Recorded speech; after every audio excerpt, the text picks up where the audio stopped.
வேதத்தை திறந்து கொள்ளுங்கள். கடந்த நாட்களிலே நமக்கு கொடுக்கப்பட்ட வாக்குத்தத்தங்களில் இருந்து சில காரியங்களை நம்முடைய கண்களின் நிமித்தமாக வேத புஸ்தகத்தில் இருந்து நம்ம பார்த்தோம். நல்ல கவனிங்க பார்க்கலாம். தீங்கு நாட்களிலே தேவன் நம்முடைய நடுவில் இருந்து நமக்கு சகாயம் செய்வேன் என்று சொல்லி கர்த்தர் சொன்னார்.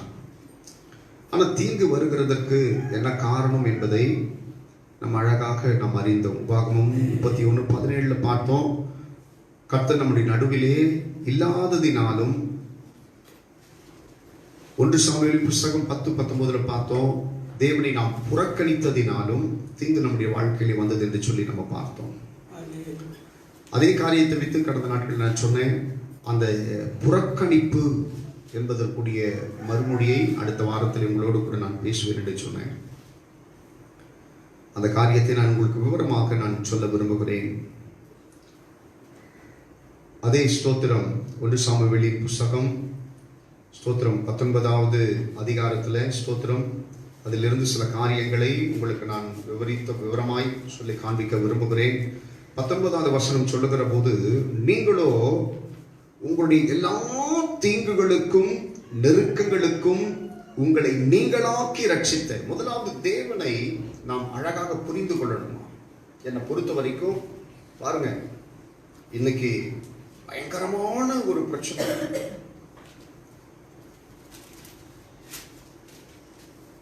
ஆத்தூர்ல நமக்கு தெரிந்த ஒரு பிள்ளையினுடைய கணவருடைய தங்கைக்கு கொரோனாவில் ரொம்ப சீரியஸான ஒரு கண்டிஷன். ரொம்ப சின்ன வயசு, ரொம்ப சீரியஸான கண்டிஷன்ல இருக்காங்க. யோசிச்சு பாருங்க. தேவனாகி கர்த்தர் நம்முடைய நடுவில் இருந்து எந்த தீங்கும் நம்மை அணுகாதபடி அவர் நம்மை அருமையாய் பாதுகாத்து கொண்டு வருகிறதை நம்மால் பார்க்க முடிகிறது. அதுதான் பக்தர் அழகா சொல்றாரு. நீங்களோ உங்களுடைய எல்லா தீங்குகளுக்கும் நெருக்கங்களுக்கும் உங்களை நீங்களாக்கி ரட்சித்த. என்னால சொல்ல முடியும், என் ஜனத்தை நீங்களாக்கி ரட்சித்த, என் குடும்பத்தை நீங்களாக்கி ரட்சித்த, என் அருமையான கர்த்தருடைய பிள்ளைகளை நீங்களாக்கி ரட்சித்த. எத்தனை இக்கட்டுகள் வர வேண்டிய நேரத்தில் எல்லாம் கர்த்தர் தாமே தம்முடைய ஜனத்திற்கு பாதுகாவலராக இருந்து நம்மை அருமையாக நடத்தி வந்ததை நம்மளால மறக்கவே முடியாது. அதனால பக்தன் சொல்லுகிற போது, தீர்க்கதரிசி சொல்றப்ப அழகா சொல்றா இருப்பாங்க, அப்படி உங்களை எல்லா பிரச்சனைகளுக்கும், உங்களுடைய கண்ணீருக்கு, வியாதிகளுக்கு, கலக்கங்களுக்கு, தரித்திரங்களுக்கு, உங்களுடைய சோர்வுகளுக்கு, உங்களுடைய பலகீனங்களுக்கு, உங்களுடைய வியாதிகளுக்கு உங்களை நீங்களாக்கி ரட்சித்த தேவன் உங்களுக்கு முன்பதாக நிற்கிற போது அவரை புறக்கணிக்கத்தக்க காரியங்கள் நம்முடைய வாழ்க்கையிலே செய்ததை நிமித்தமாக கூட அநேக தீங்கு மீண்டும் நம்மை சூழ்ந்து கொண்டிருக்கிறதை நல்ல கவனிக்கணும். ஆண்டவர் சொல்றாரு, ஒருவேளை நீ என்ன மறந்தாலும் நான் உன்னை மறக்க மாட்டேன்னு கர்த்தர் அழகா சொல்றாரு. ஆனா அநேக கர்த்தருடைய பிள்ளைகளுடைய வாழ்க்கையிலே தேவன் இன்றைக்கும் புறக்கணிக்கப்பட்டவராகவே இருக்கிறார். அதனால்தான் ஏசாயா தீர்க்கதரிசியின் புஸ்தகத்திலே சொல்லுகிற போது அழகாக சொல்றார், ஆண்டவரே, நான் மனிதரால் புறக்கணிக்கப்பட்டவராயும் இருக்கிறேன். நல்லா கவனிக்க பார்க்கலாம். இன்றைக்கு அநேக குடும்பங்களிலே தேவன் புறக்கணிக்கப்பட்ட நிலைமையில் இருக்கிறார். கண்டுகொள்ளக்கூடாத ஒரு நபராக இருக்கிறார். ஒரு திருமண ஃபங்க்ஷன்ல எல்லாரையும் வரவேற்கிறாங்க. ஒரு பெரிய ஃபங்க்ஷன்ல எல்லாரையும் வரவேற்கிறாங்க. ஒரு குடும்பம் அப்படியே ஒதுங்கி நிற்கிறது. அதுக்கு என்ன பேர்? புறக்கணிக்கப்பட்டவர்கள். யோசிச்சு பாருங்க, அவர்களுடைய மனநிலைமை எப்படி இருக்குன்னு பாருங்க.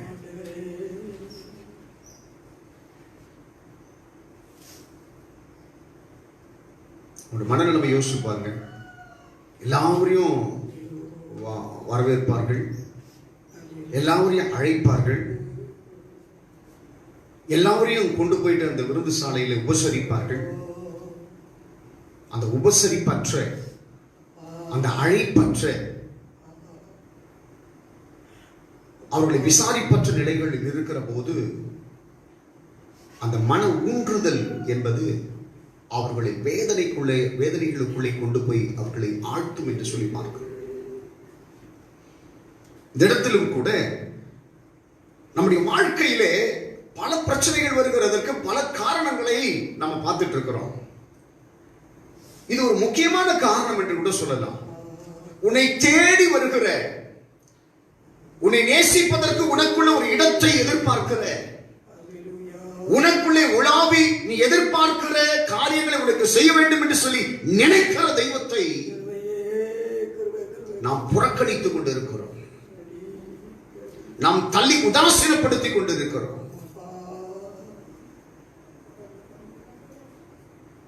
நாம் அவரை தள்ளி கொண்டிருக்கிறோம் என்று சொல்லி எனக்கு பிரியமான என் அன்பு தேவனுடைய பிள்ளைகளே, அதனால்தான் வெளிப்படுத்தலின் புஸ்தகத்தில் 3ஆம் அதிகாரத்தில் 20வது வசனத்தை வாசிக்கிற போது ஒரு வசனம் அழகா சொல்லுகிறது, இதோ வாசற்படியில் நின்று நான் கதவை தட்டி கொண்டு இருக்கிறேன். ஏன் அந்த வார்த்தை பாருங்க, அந்த வார்த்தையை படிக்கிற போதெல்லாம் எனக்குள்ள ஒரு அங்கலாய்ப்பு. இவ்வளவு பெரிய மகிமையான தேவன் ஒவ்வொரு கிட்டையும் வந்துட்டு பர்மிஷன் கேட்டுட்டு இருக்காரு பாருங்க. நான் உள்ள வரலாமா, நான் உள்ள வரலாமா, நான் உள்ள வரலாமான்ட்டு நிறைய பேரு கதவை திறந்து கொடுத்து அவர்களுக்குள்ளே வாசம் பண்ணுகிறதற்கு ஒரு ஸ்தானத்தை ஏற்படுத்தி கொடுத்திருக்கிறார்கள். இன்னைக்கு நிறைய கிறிஸ்தவனுடைய வீட்டுல ஆண்டவர் வெளியேத்தான் நின்றுட்டு இருக்கிறாரு. இன்னைக்கு பெயரளவிலே கர்த்தரை தெய்வம் என்று ஏற்றுக்கொண்டிருக்கிற அநேக கிறிஸ்தவனுடைய வீட்டில கர்த்தர் எதிர்பார்க்கக்கூடிய வாழ்க்கை வாழாதபடி தங்களை சமர்ப்பிக்காத ஒரு வாழ்க்கை வாழ்ந்துட்டு இருக்க நிறைய பேருடைய வாழ்க்கையில இயேசு வெளியேத்தான் வாழ்ந்துட்டு இருக்கிறார். அநேக குடும்பங்களில் இன்றைக்கும் இயேசு புறக்கணிக்கப்பட்டு தான் இருக்கிறார். எனக்கு பிரியமான என் அன்பு கர்த்தருடைய பிள்ளைகளே, அதான் பக்தன் அழகாக சொல்றாரு, என்னை புறக்கணித்து என்னை தவிர வேறு ஒருவரை நீங்கள் விரும்பினீர்கள். இன்னொரு வசனத்தை நான் உங்களுக்கு நினைவுபடுத்த விரும்புகிறேன். யாத்திராகமத்தின் புஸ்தகம் 32வது அதிகாரத்தில் 1வது வசனத்தை நான் எடுத்து வாசிக்க விரும்புகிறேன். யாத்திராகமத்தின் புஸ்தகம் 32வது அதிகாரத்தில் முதல் வசனத்தை உங்களுக்கு நான் நினைவுபடுத்த விரும்புகிறேன். தேவனை புறக்கணிக்கிறதற்கு உண்டான காரணங்களை நாம் பார்க்கிறோம். ஸ்தோத்திரம். மோசே மலையிலிருந்து இறங்கி வர தாமதிக்கிறதை ஜனங்கள் கண்டபோது அவர்கள் ஆரோனிடத்தில் கூட்டம் கூடி அவனை நோக்கி, எகிப்து தேசத்திலிருந்து எங்களை அழைத்து கொண்டு வந்த அந்த மோசேக்கு என்ன நடந்தது, என்ன சம்பவித்ததோ அறியோம். ஆதலால் நீர் எழுந்து எங்களுக்கு முன் செல்லும் தெய்வங்களை எங்களுக்காக உண்டு பண்ணும் என்றார்கள். யோசிச்சு பாருங்க, எந்த கண்ணுக்குட்டி அவங்க எகிப்து தேசத்திலிருந்து கொண்டு வரல. அவர்கள் எதிர்பார்த்த எத்தனையோ காரியங்கள் அவருடைய சிறையிருப்பை மாற்றல. ஆண்டவர் சொல்றாரு, ஆலோட்டிகள் நிமித்தமாக என் ஜனங்கள் படுகிற நிந்தைகளை நான் கண்டேன், அவர்கள் வடிக்கிற கண்ணீரை கண்டேன். யோசிச்சு பாருங்க, எங்கேயோ இருக்கிற ஒரு மோசே என்கிற ஒரு மனிதனை கர்த்தர் என்ன பண்ணாரா, எகிப்து தேசத்திற்கு அனுப்பி அந்த மனிதனை கொண்டு அந்த ராஜாவினிடத்திலே பேசி அந்த ராஜாவுடைய கடினமான இருதயத்தை உடைத்து அந்த ஜனங்கள் என்ன பண்ணுவாரா, அந்த அடிமைத்தனத்தில் இருந்து கர்த்தர் என்ன பண்ண புறப்பட பண்ணி சமாதானமாக நடக்க பண்ணினாரா. யோசிச்சு, அந்த அடிமைத்தனம் அப்படின்ட்டு சொன்னாலே எப்படி இருக்குனாக்கா, நம்ம சாதாரணமா சொல்லிடுறோம். இன்னைக்கு என்னை பொறுத்த வரைக்கும் என்னுடைய கண்களுக்கு எட்டப்பட்ட வரையிலும் அப்படிப்பட்ட ஒரு அடிமைத்தனமான ஒரு வாழ்க்கை யாருக்கிட்டே நான் பார்த்தது கிடையாது. எப்படி இருக்குனாக்கா, ரெண்டு கால்களிலும் சங்கடிகள், வேகமாய் ஓடக்கூடாதபடி. இந்த மாட்டுக்கு போடுவாங்க பாத்தீங்களா, மாடு எங்கேயும் ஓடிடக்கூடாது சொல்லிட்டு, அந்த வேகமா ஓடிடக்கூடாது சொல்லி காலை இப்படி எப்படி தட்டி தட்டி தட்டி நடக்கிறதுக்கு போடுவாங்க. அதனால ஒரு கொம்பை கட்டிடுவாங்க. கொம்பை கட்டினாக்கா அந்த கொம்பு இந்த காலையும் அந்த காலையும் அடிச்சுட்டு ஓடும். அப்ப என்னதுனாக்கா, அதனால வேகமா நினைக்கிற காரியத்தை செய்ய முடியாது. அன்னைக்கு இஸ்ரவேல் ஜனங்களிடத்துல அந்த சிச்சுவேஷன் இருந்தது. இன்னும் நிறைய பேருக்கு, அதாவது நல்ல பிடகாத்திரமான நபர்களுக்கு மேலே நுகத்தடிகள் இருந்ததா. நுகத்தடிகள்னாக்கா இந்த மாட்டுக்கு மேல வைப்பாங்க, அந்த கழுத்துக்கும் கைக்கும் இடைப்பட்ட ஸ்தானத்துல ஒரு கொம்பு வைப்பாங்க. அது வச்சுட்டனாக்கா நிமிர்ந்து தன்னுடைய பிள்ளையும் பார்க்க முடியாது, மனைவியும் பார்க்க முடியாது, குடும்பத்தையும் பார்க்க முடியாத ஒரு சூழ்நிலை. தனக்கு வேண்டிய ஆகாரத்தை கூட சரியாய் கேட்டு வாங்கி சாப்பிட முடியாதாம். அவங்க நிறைய நேரத்துல வைக்கோல தான் சாப்பிட்டாங்களாம். நிறைய நேரத்தில் வைக்கோல், தேவைப்படுகிற உணவை கொடுக்க முடியாது, அழுகிற பிள்ளைகளுக்கு பால் கொடுக்க முடியாது, தன்னுடைய பிள்ளைகளை தன்னுடைய தோள்களுக்கு மேலே தட்டி உறங்க வைக்க முடியாது. அவ்வளவு கொடுமை. சரி, இந்த வாழ்க்கை வேண்டாம், மரித்து போகலாம் என்று சொல்லி தீர்மானிப்பதற்கு கூட அவர்களுக்கு சொந்த இஷ்டமை நிறைவேற்ற முடியாது. மரிக்கவும் முடியாமல், வாழவும் முடியாமல், தங்களுடைய வாழ்க்கையை ஒவ்வொரு நாளும் அவர்கள் அழுது அழுது அழுது அழுது நடத்தினார்கள். யோசிச்சு பாருங்க.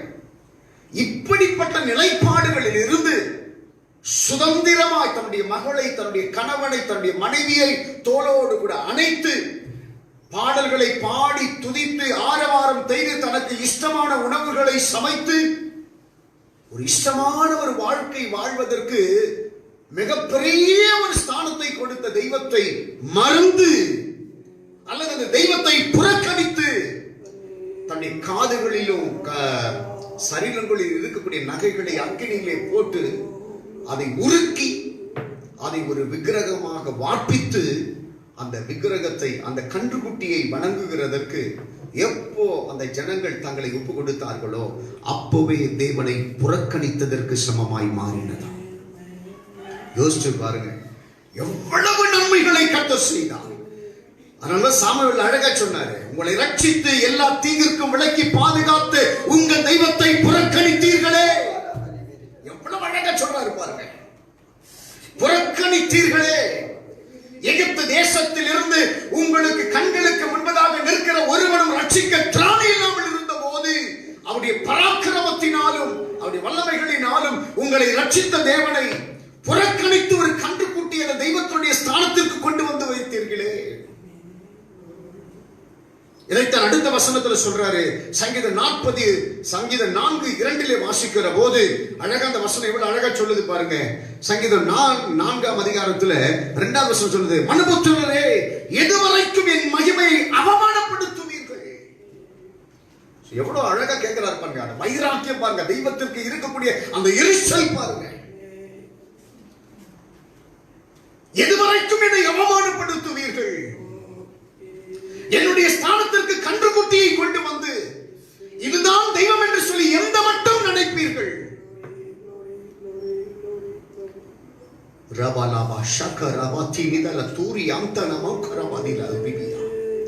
பாருங்க, மனிதனுடைய நிலைப்பாடுகளை அறிந்து தெய்வத்துடைய கதறுதல். அவர் சொல்றாரு பாருங்க, மனுபுத்திரரை, எதுவரைக்கும் என் மகிமையை அவமானப்படுத்தி வீணானதை விரும்பி பொய்யை நாடுவீர்கள். அப்படியே கூக்குரல் பாருங்க, எதுவரைக்கும் பொய்யை நாடுவீர்கள், எதுவரைக்கும் என்ன அவமானப்படுத்துவீங்க என்று கேட்கிறார். நான் உங்களை நல்லா சொல்றேன், நல்ல கவனிங்க பார்க்கலாம். ஆண்டவர் சொல்றாரு, அவர் ஒரு காலமும் கைகளிலே செய்யப்பட்ட விக்கிரகங்களிலே வாசமாய் இருக்கிறவர் அல்ல. ரட்சிக்கப்பட்ட கர்த்தருடைய பிள்ளைகள் சரியா புரிஞ்சுக்கணும். ஒரு காலமும் அவர் கைகளிலே செய்யப்பட்ட விக்கிரகங்களிலே வாசமாய் இருப்பவர் அல்ல. பெயிண்டிங் பண்ணப்பட்ட பேப்பர்லயும் பெயிண்டிங் பண்ணப்பட்ட படங்களிலும் அவர் வாசமாய் இருக்கிறவர் அல்ல. ஒருவேளை அப்படிப்பட்ட ஸ்தானத்திலே ஆண்டவரை நீங்கள் வைத்திருப்பீர்கள், ஆனால் இஸ்ரவேல் ஜனங்கள் தேவனை அவமானப்படுத்தினதை போல இன்றைக்கு நாமும் அவமானப்படுத்திக் கொண்டு தான் இருக்கிறோம். எனக்கு ஒரு ஸ்தானத்துல அது இயேசுன்னு பார்க்கிறது கூட எனக்கு பயம். ஒரு இடத்துல ஒரு பெயிண்டிங் பண்ணி அதுக்கு இயேசுன்னு அந்த இடத்துல பார்த்திருந்தா கூட அதை பார்க்கறதுக்கு எனக்குள்ள ஒரு பயம். அதை பார்த்து இயேசுவேன்னு நான் சொல்லக்கூடாது. சம்பந்தமே இல்லாத ஒரு உருவத்தை வந்துட்டு எனக்கு முன்னாடி 2 பேர் இருக்கிறாங்க, எனக்கு தெரிந்த ஒரு மனிதனுடைய சாயல இருக்கு சொல்லிட்டு அவருடைய பெயரை சொல்ல முடியுமா? சொல்ல முடியாது. அவரை அவமானப்படுத்துவதற்கு அது காரியமாயிருக்கும். எக்காரணத்தை கொண்டும் கைகளிலே செய்யப்பட்ட விக்கிரகங்களிலே தேவன் வாசமாய் இருக்கிறவர் அல்ல. அப்படிப்பட்ட விக்கிரகங்களிலே நாம் எந்த இயேசுடைய படத்தை கூட வணங்கினா கூட அது ஒரு சாபமாய் தான் மாறும். ஏன்னா தேவனை ஒரு காலம் ஒருவனும் கண்டது கிடையாது. அவருடைய முகம் இந்த பின்னத்தில் தான் இருக்கும் என்பதை இன்றைக்கு வரையிலும் யாரும் ப்ரூவ் பண்ணது கிடையாது. ஸ்தோத்திரம். இப்படிதான் இருக்குன்னு சொன்னது கிடையாது. ஸ்தோத்திரம்.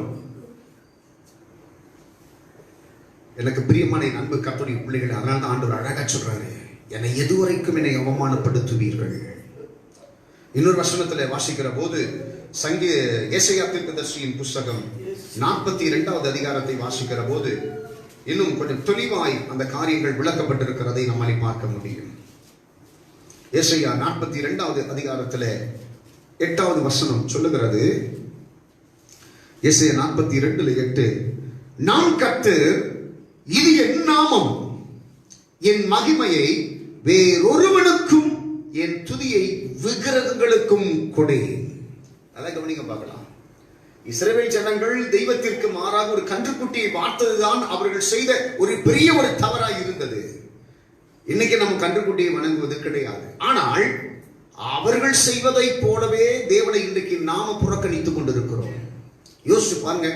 நீ ஜெபிக்கிற அந்த ஜெப வேளையிலே தேவன் உன்னுடைய சமூகத்திலே வந்து நிற்கிற போது நீ செய்கிற அந்த ஜெபத்தை செய்யாமல் இருப்பாயானால் தேவனை புறக்கணிப்பதற்கு ஒரு சமமாய் இருக்குமா?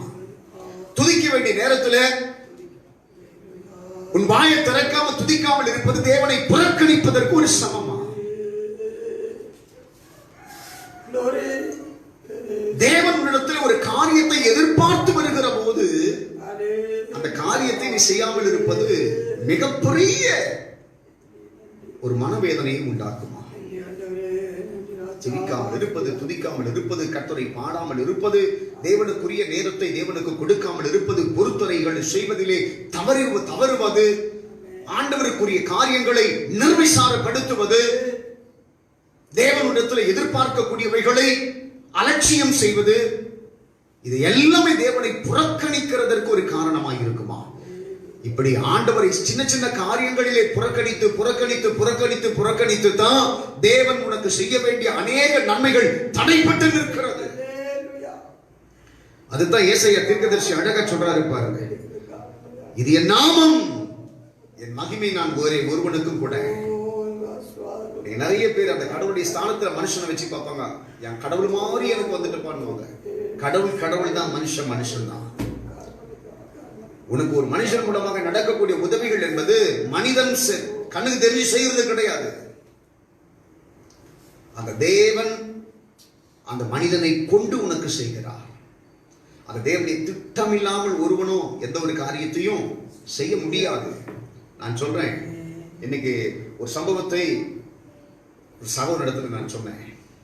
கொடுப்பதற்கு மனமில்லாத ஒரு சகோதரியை கொண்டு என் தேவைகளை கற்று சமைத்தார். யோசிச்சு பாருங்க பார்க்கலாம். அவங்களுக்கு அந்த மனசே கிடையாது. ஆனா திடீர்னு அவர்களே சில உதவி செய்யணும்னாக்கா என்ன செய்யணும்? எதனால செய்யணும்? கர்த்தர் அவர்களோடு கூட பேசினது நிமித்தமாகத்தான். ஆண்டவர் நினைச்சாருனாக்கா எந்த காரியத்தை வேணாலும் செய்வாரியா? கற்பாறையை பிளந்து அதற்குள்ள இருந்து நீரூற்றை கர்த்தர் புறப்பட செய்தார். கசப்பான நீரூற்றை கூட மதுரமான நீரூற்றை கர்த்தர் மாற்றினார். வானத்தில் இருந்து மன்னாவை கொடுத்தார். இரவும் பகலும் இஸ்ரவேல் ஜனங்களை மேக ஸ்தம்பத்தினாலும் அக்கினி ஸ்தம்பத்தினாலும் மூடி மறைத்து பாதுகாத்து நடத்தினார். அவர்களுக்கு அவங்க கிட்ட ஆலஜன் லைட்டும் கிடையாது, எல்இடி லைட்டும் கிடையாது, டார்ச் லைட்டும் கிடையாது, போக்கஸ் லைட்டும் கிடையாது. அவங்களுக்கு இருந்ததுலாம் ஒரே ஒரு லைட், மேக ஸ்தம்பமும் அக்கினி ஸ்தம்பமும். கர்த்தர் அனுப்பின அந்த வெளிச்சம் அவர்களை நடத்தினது.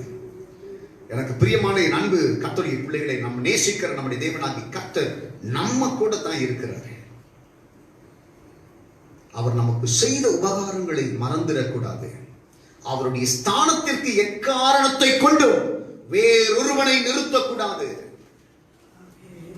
வேறொரு பின்னங்களை நிறுத்தக்கூடாது.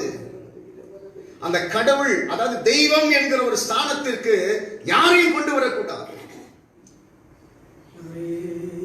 அதில் நாம் ஜாக்கிரதையா இருக்கணும். அதே போல உயர்த்துதல், ஆண்டவர் சொல்றாரு, உயர்த்துதல் என்பது தெய்வத்திற்கு மட்டுமே சமமான ஒரு காரியம். எப்பா நீங்க பெரியவப்பா, கடவுளை தவிர வேற யாரும் பெரியவங்க கிடையாது. இப்படி ஒவ்வொரு காரியத்திலும் உன் தெய்வத்திற்கு கொடுக்கிற அந்த ரெஸ்பெக்ட், அந்த மரியாதை கர்த்தர் கூர்ந்து கவனிக்கிறவராக இருக்கிறார். அவர் சொல்றாரு, அந்த மரியாதை நான் வேற யாருக்கும் நான் விட்டுக் கொடுக்க மாட்டேன். அந்த மரியாதையை உன்னிடத்திலிருந்து பெறுகிறதற்காகத்தான் அவருடைய படைப்பாய் இன்றைக்கு தேவனுக்கு முன்பதாக நீ நிற்கிறாய் என்பதை அறிந்து கொள்ள வேண்டும். தேவன் எதிர்பார்க்கிற மகிமையை செலுத்துகிறவர்களாய் நாம் மாறணுமா? ஆண்டவரை ஒரு காலம் நீ புறக்கணிக்க கூடாதா? யோசித்து பாருங்கள். 3.5 வருஷம் ஆண்டவரோடு கூட ஊழியத்திலே பழகின ஒரு மனிதன், ஆண்டவருடைய வார்த்தைகளை கேட்டவன், ஆண்டவருடைய அற்புதங்களை கண்ணாறு கண்டவன், முதன்மையானவன், இயேசு சிலுவையிலே அடிக்கப்படுகிற நேரத்திலே ஒருவன் வந்து சொல்லுகிறான், இவனும் அவரோடு கூட இருந்தவன் தான் என்று சொல்லுகிற போது அவன் சொல்றான், ஐயோ அப்படிப்பட்டவர் எனக்கு தெரியவே தெரியாது என்று சொல்லி இயேசுவை புறக்கணித்தான். இன்னைக்கும் கூட சொல்றாங்க, நிறைய பேர் அரசாங்கத்திற்கு முன்பதாக, தேவைப்படுகிற சில கூட்டங்களுக்கு முன்பதாக தேவனை புறக்கணித்துக் கொண்டிருக்கிறார்கள். யாரும் பார்க்கல. சில பேர் நீங்க கடவுளுடைய பிள்ளையா, நீங்க கிறிஸ்டியனா அப்படி கேட்டா, இல்ல நான் கிறிஸ்டியன் கிடையாதுங்க. எத்தனைய பேரு முகம் சுளித்து உன் தெய்வத்தை புறக்கணித்து இருக்கிறத எத்தனை இடத்துல உன்னை காண்கிற தெய்வன் பார்த்திருக்கிறார். அற்ப காரியங்களுக்காக இயேசுவை புறக்கணித்து, தெய்வத்தை புறக்கணித்து, ஆண்டவர் வேண்டாம் என்று சொல்லுகிற அருவருப்புகளை எல்லாம் தன்னுடைய தலைகளுக்கு மேலே சுமந்து கொண்டு தனக்குள் இருக்கக்கூடிய தெய்வத்தை வெளியே தூக்கி எறிந்து புறக்கணித்து அற்ப சுகங்களுக்காக, அற்ப சந்தோஷங்களுக்காக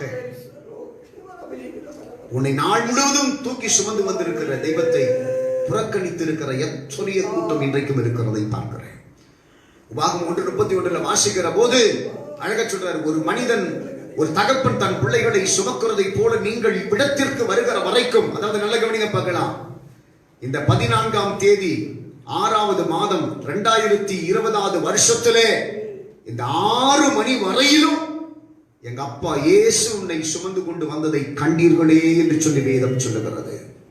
அவரை எப்படி நம்மாலே மறக்க முடியும்? எப்படி அவரை வேண்டாம் என்று சொல்லி புறக்கணிக்க முடியும்? யோசித்து பாருங்கள். எப்படி செய்ய முடியும்? சவுல் என்கிற ராஜா ஒரு குறி சொல்லுகிற ஆவியை தேடி ஓடுகிறான். அவன் தேவன் தன்னை புறக்கணித்தான் என்று சொல்லி நினைக்கிறான். யோசிச்சு பாருங்க. தன் தேவனை புறக்கணித்ததற்கு பிறகுதான் என்ன பண்றான்? அந்த குறி சொல்லுகிற ஆவியை நோக்கி ஓடுகிறான். கர்த்தருக்கு பிரியமில்லாத அருவருப்புகளை தேடுகிறான். தேவனுடைய சாயல், தேவனுடைய படைப்பு, தேவன் விரும்பக்கூடிய மனிதனாய் இருக்கக்கூடியவன் அருவருப்புகளை தேடி ஓடுகிற போது தேவன் அந்த மனிதனை புறம் தள்ளக்கூடியவராக இருக்கிறார். யோசிச்சு பாருங்க. 2 காரியத்தை நான் உங்களுக்கு சொல்றேன். நீங்கள் முதலாவது தேவனை புறக்கணிக்க கூடாது. 2வது ஆண்டவர் புறக்கணிக்கக்கூடிய அருவருப்புகளை நீங்கள் செய்யவும் கூடாது. கர்த்தர் எதிர்பார்க்கிற ஒரு காரியம். ஆண்டவர் சொல்றாரு, இன்னும் எனக்கு பிரச்சனை தீரல, இன்னும் எனக்கு பிரச்சனை தீரல, இன்னும் எனக்கு பாடுகள் தீரல, இன்னும் எனக்கு வேதனைகள் தீரல, இன்னும் கஷ்டம் தீரல. என்ன காரணம்? யோசிச்சு பாருங்க. என்ன காரணம்? இன்னும் என்ன பண்ண நல்லா இருக்கும்?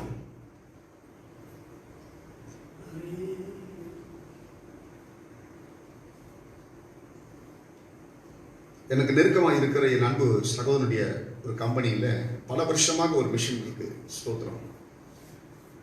அந்த மிஷின் செய்து பல வருஷங்கள் ஆயிட்டு இன்னும் டெலிவரி பண்ணல.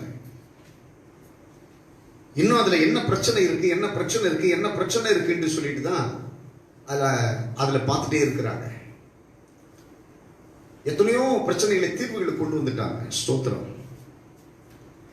இல்லை, சில நாட்களுக்குள்ளே அது தனக்குண்டான வேலைகளை அது செய்ய ஆரம்பிக்கும்.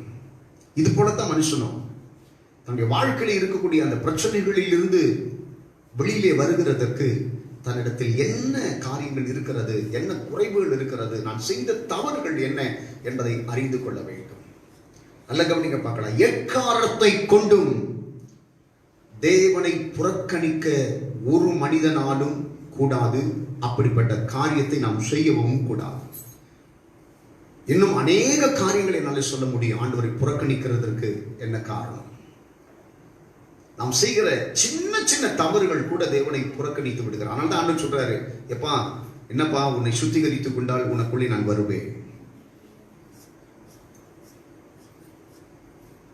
உனக்குள்ளே வருகிறதற்கு நான் ஆசைப்படுகிறேன். அது என்ன சொல்ற அர்த்தம் என்னங்க, உன்னை சுத்தம் பண்ணிக்கோ, உன்னை பரிசுத்தம் பண்ணிக்கோ அப்படின்னு கர்த்தர் சொல்றார். அதைத்தான் எரேமியா தீர்க்கதரிசியின் புஸ்தகம், ஏசாயா தீர்க்கதரிசியின் புஸ்தகம் 48ஆம் அதிகாரத்தில் மீண்டும் கூட அந்த வார்த்தையை ஆண்டவர் மீண்டுமாய் நினைவுபடுத்துகிறதை பார்க்கிறேன். ஸ்தோத்திரம். 11:48ஆம் அதிகாரத்தில் 11வது வசனத்தை வாசிக்கிற போது, என் நிமித்தமே அப்படி செய்வேன், என் நாமத்தின் பரிசுத்தம் எப்படி குலைக்கப்படலாம், என் மகிமையை நான் வேறே ஒருவனுக்கும் கொடேன். ஆண்டவர் சொல்றார் பாருங்க, எப்படி என்னுடைய நாமம் குலைக்கப்படலாம்.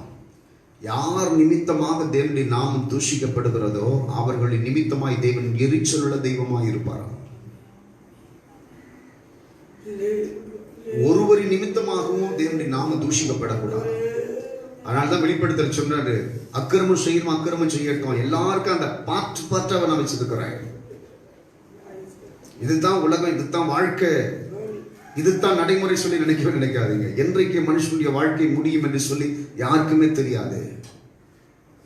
தேவன் கொடுத்திருக்கிற ஜீவனை பாதுகாக்கிறதற்கு அதிகாரம் உள்ளவர் தேவன் மாத்திரம்தான். அவருடைய கண்ணில் இறக்க இருந்தா மட்டும்தான் உலகத்தில் நம்மளால் வாழ முடியும். அப்படி இருக்கிற போது தான் செய்கிற தவறே, தான் செய்கிற அக்கிரமங்களே தனக்கு விரோதமாய் நின்றுவிடும் என்பதை ஒரு காலம் மனிதன் மறந்துவிடக் கூடாது. ஒரு காலம் அக்கிரமங்களுக்கு துணை போகக்கூடாது. ஒரு காலமும் தேவன் விரும்பத்தகாத பாவங்களுக்கு துணை போகக்கூடாது. ஒரு காலமும் ஆண்டவர் செய்யக்கூடாத தப்பிதங்களை செய்வதற்கு உடைய கால்களும் கைகளும் விரைந்தோடக்கூடாது. உன் கண்களும் நாவுகளும் அதற்கு துணை போய்விடக்கூடாது.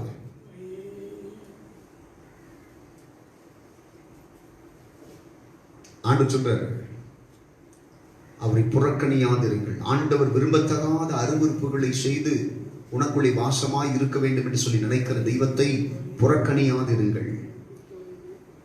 எல்லாருக்கும் அதற்குண்டான சம்பவங்கள் சம்பவிப்பதற்கு ஏற்ற சூழல்ல தான் இன்னைக்கு நம்ம வாழ்ந்துட்டு இருக்கிறோம். எப்பவுமே நமக்கு அந்த கிருபையின் நாட்கள் நமக்கு வந்துட்டே இருக்காது.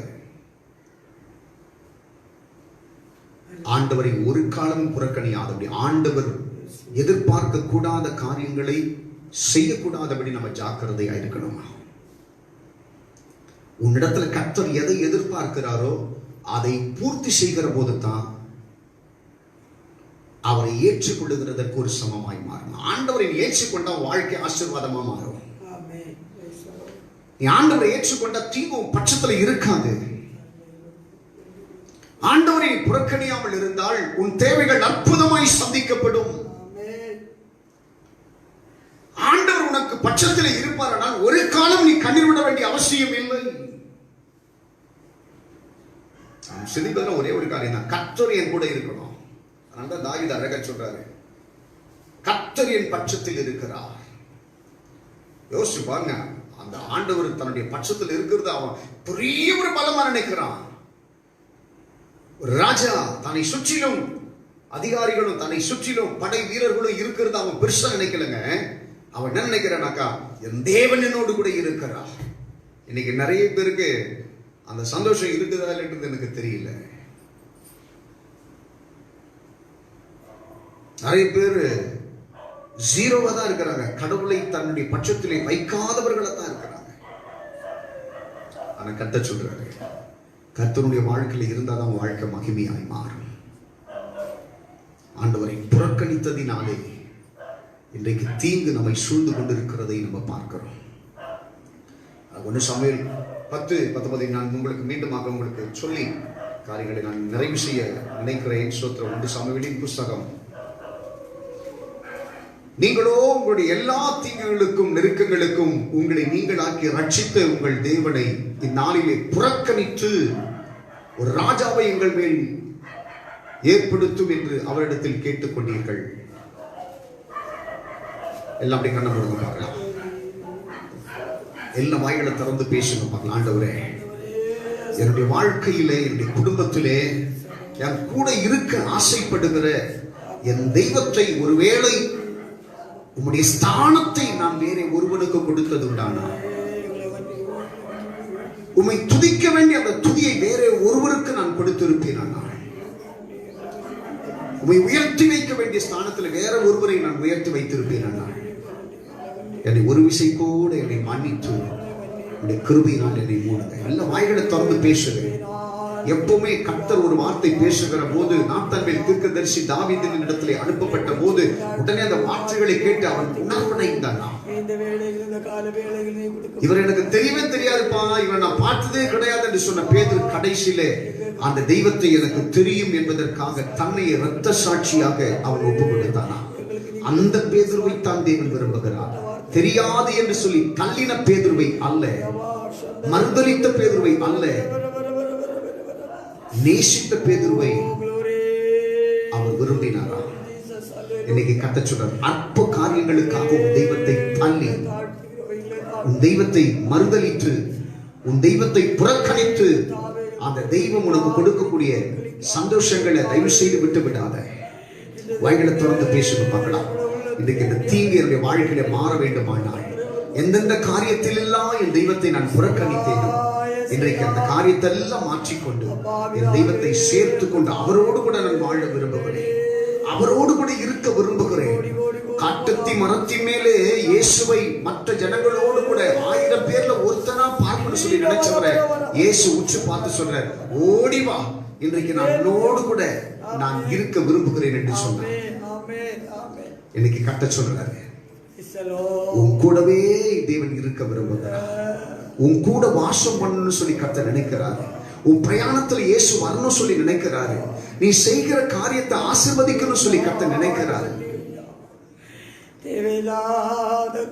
அவரை புறக்கணிக்காதபடி, அவரை விட்டு விலகாதபடி, அவர் விரும்பக்கூடிய காரியங்களை செய்து அவரை மேன்மைப்படுத்துவதற்குண்டான காரியங்களை நிறைவேற்றுவதற்குரிய கர்த்தர் பெரியவராக இருக்க போகிறார். உன்னோடு கூட கர்த்தர் இருக்கிறார். உனக்குண்டான காரியங்களை கர்த்தர் செய்வார். நல்ல ஆண்டவரே, இந்த நல்ல வேலைக்காக உமக்கு ஸ்தோத்திரம். ஆண்டவரே, அன்றைக்கு இஸ்ரவேல் ஜனங்கள் நீர் இருக்க வேண்டிய ஸ்தானத்தை வேறொரு விக்கிரகங்களுக்கு கொடுத்து உம்மை புறக்கணித்ததை போல நாங்களும் உமக்குண்டான ஸ்தானத்தை வேறொன்றிற்கும் கொடுத்து உம்மை புறக்கணித்து விடாதபடி, உம்மை ஆண்டவரே நாங்கள் தள்ளி விடாதபடி, பேதுரு உம்மை மறுதலித்து உம்மை தள்ளினதை போல நாங்கள் உம்மை மறுதலித்து தள்ளிவிடாதபடி, எப்படிப்பட்ட சூழ்நிலையிலும் என் தெய்வத்திற்கு முதன்மையான இடத்தை கொடுப்பதையே எங்களுடைய வாழ்நாட்களிலே நம்முடைய கடமையாய் அது மாறட்டும். ஆண்டவரே, நன்றியோடு கூட நாங்கள் துதிக்கிறோம். இன்னும் என் ஜனத்தை கர்த்தர் உயர்த்துவதற்கு, இந்த கொள்ளை நோயிலிருந்து என் தேசத்தை கர்த்தர் தப்புவிப்பதற்கு எங்கள் கூடவே கர்த்தர் இருப்பீராக. ஆண்டவரே, எங்கள் நிமித்தமாக, ஆண்டவரே, உன்னை மறுதலிக்காமல் உன்னை புறக்கணிக்காமல் இருக்கிற எங்கள் நிமித்தமாக ஒரு மாற்றங்கள் இந்த தேசத்தில் ஏற்படட்டும். ஆண்டவரே, இந்த கொள்ளை நோய்கள் இயேசுவின் நாமத்தினால் மாறட்டும். ஆண்டவரே, ஜனங்களுடைய தரித்திரங்களும் ஜனங்களுடைய இயலாமைகளும் இயேசுவின் நாமத்தினால் மாறட்டும். ஐயா, என் ஜனத்திற்கு கர்த்தர் சமாதானம் அருளி என் ஜனத்தை கர்த்தர் ஆசீர்வதிப்பீராக. சங்கீதம் 122:7 படி, உன் அலங்கத்திற்குள்ளே சமாதானமும் உன் அரண்மனைக்குள்ளே சுகமும் இருப்பதாக என்கிற வார்த்தையை என் ஜனங்களுக்குள்ளே ஆசீர்வாதமாக நான் வைக்க விரும்புகிறேன். தத்தளிப்பு மாறட்டும், கலக்கங்கள் மாறட்டும். அன்று ஒட்டுண்ணிகளைப் போல தன் ஜனங்களை பின்தொடர்கிற பொல்லாத ஆவியின் வேர்கள் பிடுங்கப்படட்டும். என் ஜனத்தை நான் முத்திரை வைத்து என் ஜனத்திற்குள்ள உடைய கிருபைகளை, என் ஜனத்தினுடைய குடும்பத்திற்குள்ள உடைய கிருபைகளை கட்ட வைக்க விரும்புகிறேன். எங்களிடத்தில் இருக்கிற குறைகளை மன்னியும், குற்றங்களை மன்னியும், உங்க பிரியமாய் நடக்கிற ஒரு பாக்கியத்தை கட்டத்தார் இயேசுவின் நாமத்தில் பிதாவே, ஆமென். என் ஆத்துமாவே கர்த்தரை ஸ்தோத்திரி, என் உள்ளமே உடைய பரிசுத்த நாமத்தை ஸ்தோத்திரி. என் ஆத்துமாவே கர்த்தரை ஸ்தோத்திரி, கர்த்தர் செய்த சகல உபகாரங்களை மறவாதே. ஆமென், ஆமென், ஆமென். God bless you. இயேசு நாமத்தினாலே வாழ்த்துகிறேன். வாழ்த்துகிறேன். கர்த்தர் தாமே உங்களோடு கூட இருப்பாராக. ஜாக்கிரதையா இருங்க, எச்சரிக்கையா இருங்க, பொறுமையா இருங்க. கர்த்தர் உங்களோடு கூட இருந்து உங்களுக்கு துணையா இருப்பார். எந்த சூழ்நிலையிலும் ஆண்டவர் சொன்னபடி ஆண்டவரை எதற்காக விட்டு கொடுக்காதீங்க. ஆண்டவர் உயர்த்துங்க. ஆண்டவரோடு கூட இருக்கிற அந்த காரியத்தை விரும்பி அதை செய்யுங்கள். கர்த்தருடைய ஆசீர்வதிக்கட்டும். God bless you.